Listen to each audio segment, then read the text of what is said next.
Hello guys, welcome back. So as promised, I went ahead and took my Smith and Wesson Model 29 and the Smith and Wesson Model 57 out to the range today with the family and a family friend. We also took the Heritage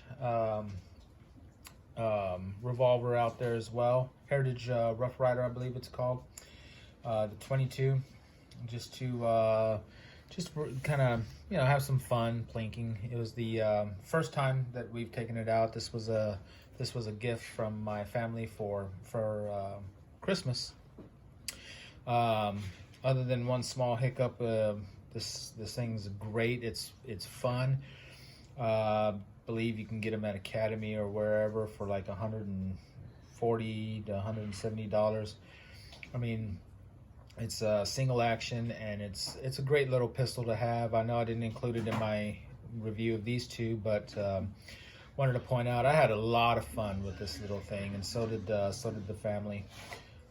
Shooting this, cowboy style with the trigger held down, hitting the hammer, and single action, of course. But this little piece right here has a new place in my heart. So just to review real quick, this is a Smith and Wesson Model 29-10, made in 2019 according to Smith and Wesson. This is a Smith and Wesson Model, get a shoe fly, Smith and Wesson Model 57, no dash, shipped out, made in 1973, the year before I was born. Both these guns were great, and have some video of all of us having some fun with it. We shot the 41 Magnum first, and when I took the first shot, I immediately remembered my revolver days. It all came rushing back. It was so fantastic. We only had Hornady critical defense, so we only had 20 rounds. But man, I tell you what, we ran out of those 20 rounds, and I was sad. I wanted to shoot it some more. It was a great experience shooting this gun, and very, very accurate. When I load up the video showing the shot placement of these guns, you'll be well, I don't think you'll be surprised. Like I was saying in the video when we were shooting it, when revolvers are just unmatched by semi-automatics when it comes to accuracy, except for maybe the 1911 and some of the other older model pistols. But compared to the polymer grip, polymer made guns nowadays, and don't get me wrong, I'm a polymer guy. I have owned polymer guns, Glocks and Smith and Wessons, my entire life, so I'm not knocking them. I have nothing against them. If I'm going to carry a gun I do carry a gun, but when I do carry a gun for self-defense, it's my polymer firearms, my Smith and Wesson M&P 45 or the M&P 40 2.0. But when it comes to accuracy, these revolvers are just unmatched. That's my opinion. You may have a different opinion, and of course you're entitled to your opinion all you want. But that's that all came rushing back to me when I started shooting this gun here. So smooth, so easy, just a really great time. I can't express how much fun I had. And we went to the 44 Magnum, and oh boy, do I remember the old days. Took the very first shot, just lit me up, not in a bad way. It just, wow. I was in a moment of wow. I had forgotten how powerful the 44 Magnum is, how powerful it really is.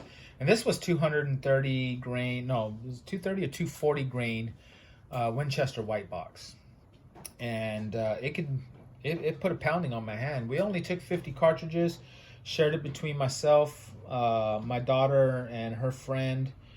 They did great too. But when we were out of ammo for the 44 Magnum, I was not sad like I was for the 41 Magnum. When I ran out of ammo for the 41 Magnum, I was kind of like, oh man, that's it. I'll endeavor to find more ammo for this for future range trips. They're both accurate. As a matter of fact, with the 44 Magnum, easily more accurate. I shot it in single and double action. I shot this one in single and double action as well. I think that the 44 Magnum, for me, was more accurate, but it could also be that I was just warmed up. We shot, we took the 380 out, we took the 9mm out, we took the 40 Smith and Wesson, we took the 45, and then we finally got to these guns here. So I was pretty warmed up at the time. But the 44 Magnum, the Smith and Wesson Model 29-10, was really, really accurate. I know that there's a lot of people out there who, I'm not name dropping other channels, but like Hickok 45 said he likes the older guns, and I agree. My first revolver was a Model 29, either a 2 or 3. I'm not exactly sure which. It was a used gun, and it was an awesome gun. But this one easily is just as good. It's comparable. I can't think of one thing that I remember from my original Model 29 that, wow, I wish that this one was exactly like that. I think it handled really well.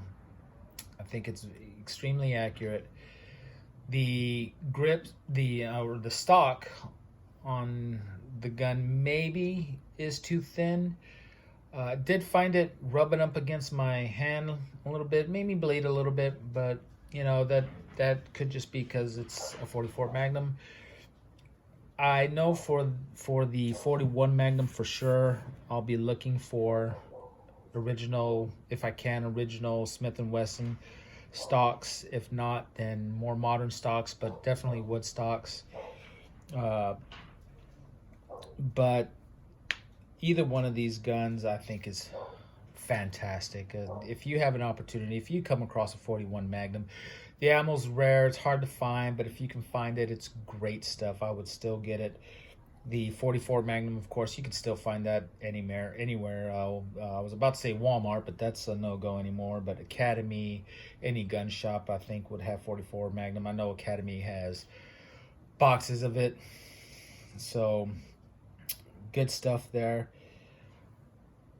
I'm trying to think of what else I might want to say about these two guns other than they were both, it was so much fun shooting both of them. I was actually tired when I came home from the range.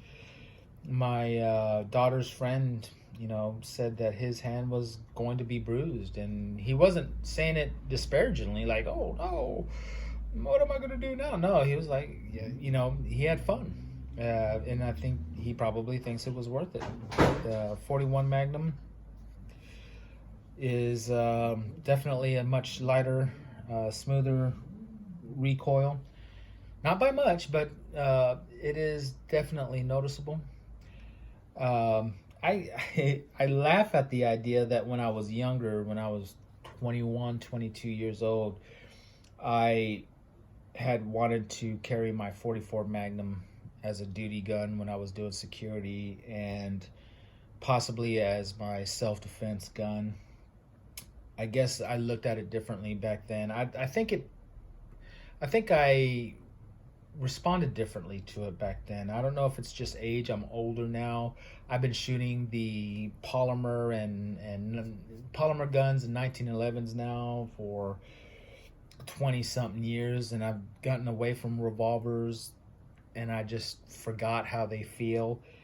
And now I'm kind of like, wow, I actually considered carrying something like this as a self-defense weapon. Now I'm more mature and older, and I'm not saying that you shouldn't. If you can handle it, if it's something that you want to carry and you can work it, that's great. It's not something that these two guns are going to be safe queens. Definitely the queens of my collections. They will be taken care of, but they'll go out to the range every now and then if I go out with some friends or something, or if we're going out to the range and the daughter says, "Hey, bring the 44 or bring the 41," then it'd go. Other than that, they probably won't go too often. There'll be more display, show-off pieces, things like that. Something I can pass down to my children when I'm gone, along with some other guns I plan on having. But either one of these guns, if you can find more of them, hey, I would definitely say buy them if you can find them, and you want to add these type of guns to your collection, do it. And don't overlook this Heritage Rough Rider. This thing, it was a fun gun to shoot. I don't know if we captured any video shoot. I think all of us jumped into it and just had so much fun shooting this that we didn't even think about videos. We just even my wife shot this one a few times. So, I hope you guys will consider these firearms in the future, find some of your own, and enjoy them. Thank you, and stay safe out there.